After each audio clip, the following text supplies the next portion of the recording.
Hey guys, how's it going? It's Calvin Raab, and I hope you're having an amazing day today. So I am a college student, as you can see, even wearing the polo. I go to UCLA. So if you are also a college student, I wanted to make a video and talk about how you can make money in college, because that's a very important topic to have. You know, college is not cheap. You want to find a way to start having some income there, but the job has to be flexible and hopefully not too difficult, because you're going to be pretty focused on academics. So there are so many ways to make money in college. In this video, I kind of narrowed it down to 10 that I really like, and I try to keep them diverse enough and open enough that they're really open to everyone. So these aren't in any particular order, and I'm just hoping somewhere within these 10 you'll find one that just kind of piques your interest and you may want to look a little bit more into. So without any further ado, let's get into it and let's start talking about top 10 jobs that you can get while you're in college, or at least top 10 ways to make money. These all aren't official jobs, but without any further ado, let's get into it. And if you're new here, my name is Calvin Raab. I make videos all about personal finance, so if you're interested in anything like that, I would love it if you would subscribe. Coming in at number 1 is brand ambassador. Now, this is an interesting one that a good amount of my friends are involved with, and how much you're paid really kind of fluctuates drastically depending on the company. You know, you may just get free stuff or something like that, but a brand ambassador is basically when a brand will reach out to you and say, hey, we would love it if you would represent our company a little bit. Usually they then post on social media, or they wear t-shirts or different things like that around campus. I know someone that does this for Red Bull.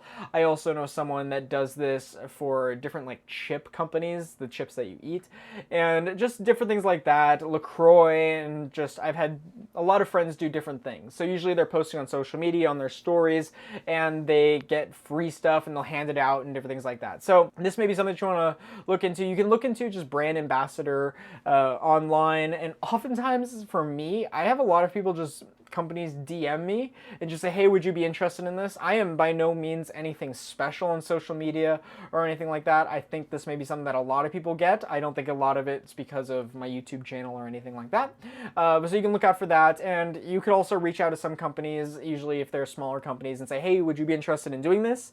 The reason companies do this is because they want that college notoriety. They want to be recognized by college students, and we are a big market, and usually the best way that a company can spread is by word of mouth of college students. So they know that, they understand that, and that's why they start advertising and using college students to spread their word. Way number 2 to make money in college is by stocks and investing in stocks. Now, this is not going to pay you like a job. I don't go out and start investing and expect to be making, $8 an hour that you put in. No, that doesn't have anything to do with this. I don't even want you to think about these stocks necessarily paying for any of your expenses, but it is nice to just have that passive income. So for me and my roommates, we're invested in the stock market, and something that's kind of cool is we can be going to class and, we've made $200 that day in the stock market doing nothing, just by the general stock market being lifted up and up. And throughout the year, you can make a good amount. Maybe you make 8-9% on your money just invested in the basic, indexes that follow the S&P 500. So this is something that I think everyone should do, and college students should be aware of it. Even if you can't put that much money in, that's okay. If you're new to it, I've made a whole lot of videos about how to invest in the stock market and different things like that you can check out to just kind of plot your path for doing that. So this is just something that I recommend everyone do, and really just start learning about it before you get your real job where you're going to be making real money. Then you can invest that in the stock market and make real returns there. So don't expect this to pay any like bills or anything like that. Just this can make some money though, so that's why it is on this list. Number 3 is work odd jobs. Now, this one is much more general, but usually when you're on campus, you'll find a lot of just like job postings for like quick little service things that you can do. I see this all the time. It's something like, oh, we need these people for this certain thing on Saturday and we'll pay you $10, or I'm moving out of my dorm, my apartment, I'll pay you $20, $30, $40, $50 to help me move out or something like that. You can also find odd jobs online. If you go to Craigslist, In the bottom, I believe it's the right-hand corner, you'll see a little gigs tab.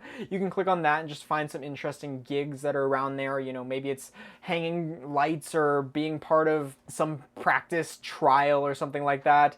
And on campus, there's a lot of interesting ones as well. As far as odd jobs go, you can be part of a research project. I know some people that have done that, and you can make some money there. So this is just keep your eye out for it. Don't expect these odd jobs to really pay you a salary or anything like that, but just be aware of them, and then maybe you can make an extra, you know, $100 on a weekend by doing something or something like that. So just keep your eyes open for that, and if you are constantly looking for that, even looking online, you're bound to find a few.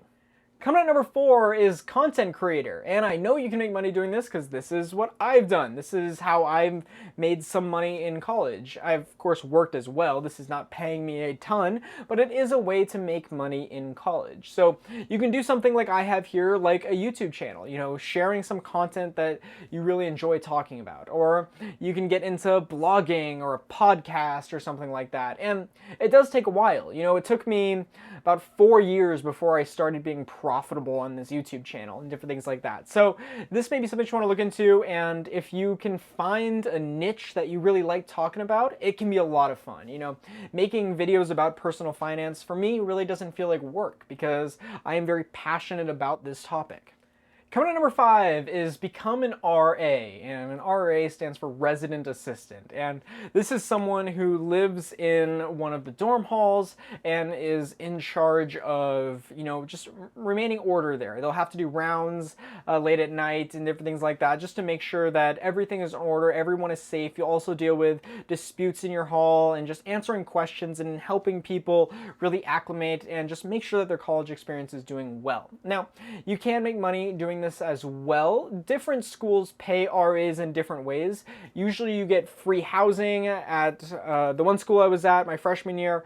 They also got a free meal plan, and they also have different things like you can get a stipend, and some actually do pay. So it really just depends what your school is. Sometimes it can be competitive to get these jobs, and sometimes it's not. So maybe this is something that you want to look into. Maybe you have an RA in your future, or you just believe that you do a good job as an RA, and I think it also looks good on a resume as well. Coming at number 6, and this is kind of flipping it from making money to saving money, and that is look for scholarships. So there are obviously the big scholarships that are out there, but I recommend just applying to as many as you can, or that you see fit, in the fact that you qualify or meet all the prereqs necessary in order to apply for these scholarships. And if you find a lot of smaller ones, and hopefully you can find some that don't have a ton of applications. And I've always lived by the mantra, you know, my grandpa always told me that a dollar saved is a dollar earned, and that's kind of how I've made this fit in this video. So if you can save yourself, you know, maybe a few $1,000s every single year, then that's something that, you know, you wouldn't have had to make elsewhere, and I think that's something pretty cool. So look for scholarships and just try to lower that price that college is costing you. Number 7 is become a freelancer. So a freelancer is a general term really for anyone that just has some skill of theirs and they try to monetize that and they can make money for that. So maybe you're a programmer, or maybe you are an artist, maybe you're a writer. Well, you can use those skills and advertise yourself as such and say, hey, I can make this website for you, I can design this thing for you, I can write these blog posts for you. And this is cool because you're starting your own little business, and there's great places that you can go to do this, such as Upwork and Freelancer and Fiverr, and just really get your skills out there and start making money from it. And a great thing from this is you can also choose your own hours and anything like that, so that's something that's pretty cool about this whole freelancing side of things, and I know a lot of people that do it, and it's just a great way to make money.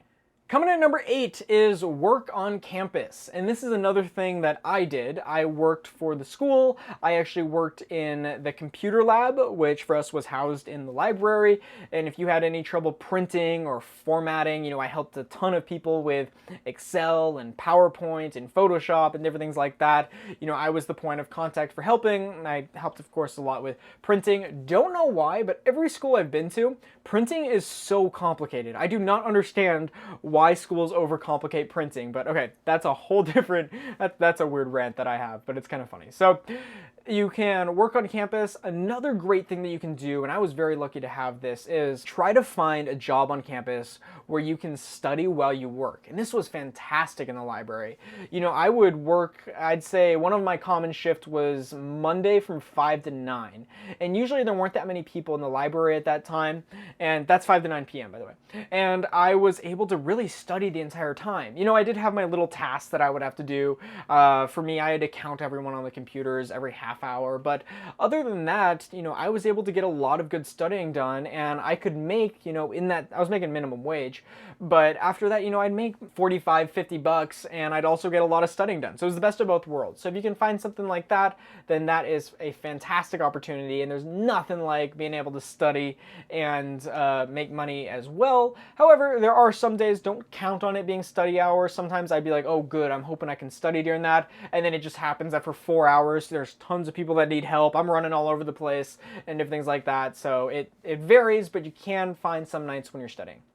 Coming at number 9 is tutoring, and one of my roommates did this and he made a lot of money doing that as well, and you can make a lot of money tutoring.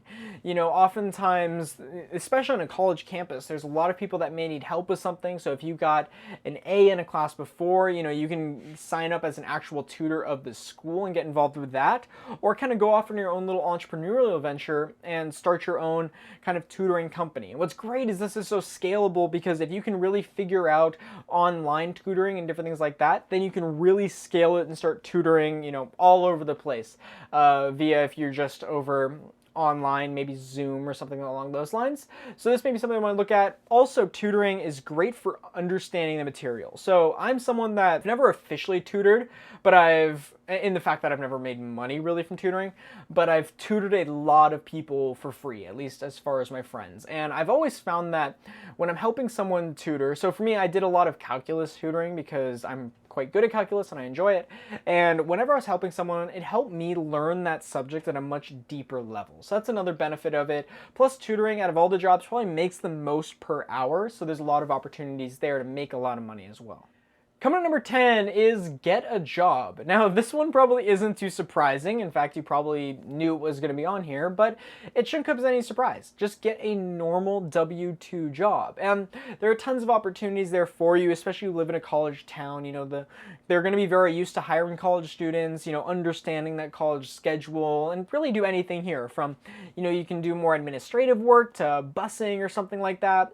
One thing I do recommend here, and this is just kind of one piece of advice, you don't have to take it, you know, some people may disagree with it, but that is just, I wouldn't find anything that's too unnecessarily hard that takes a whole lot of brain power, because oftentimes you may be stressed with school, and sometimes it's nice to go to work and you can kind of turn your brain off a little bit. Meaning, you know, not completely, I don't want you to completely lose it, but I want you to just do something, you know, like a busser or a waiter. It doesn't take that much brain power necessarily. You know, I've been a busser and a waiter before, and it didn't take the same amount or same energy, mind level that it did with my academics. You know, I was able to turn my brain off a little bit and just do that.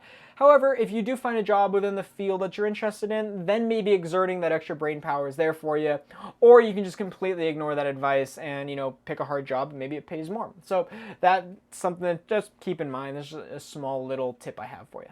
All right, so that will wrap it up. Those are 10 different ways that I see that college students can make quite a bit of money.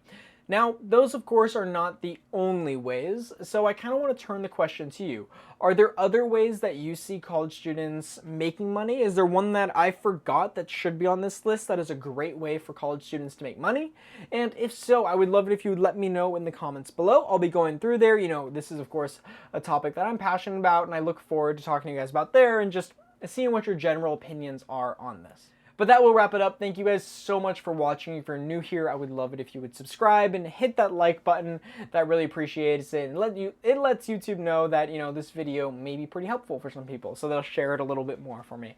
But that will wrap it up. Thank you so much for watching. If you're new here, my name is Calvin Raab, and as always, I'll see you soon. Hey, you made it to the end of the video. Congratulations. So I'm going to move to the corner of your screen here. If you look in the upper left-hand corner, you are going to see my most recent video. And if you look in the lower left-hand corner, you're going to see a video that YouTube and I each think that you would like. And if you haven't yet, you can hit my face right here and subscribe. As always, my name is Calvin Raab, and I'll see you soon.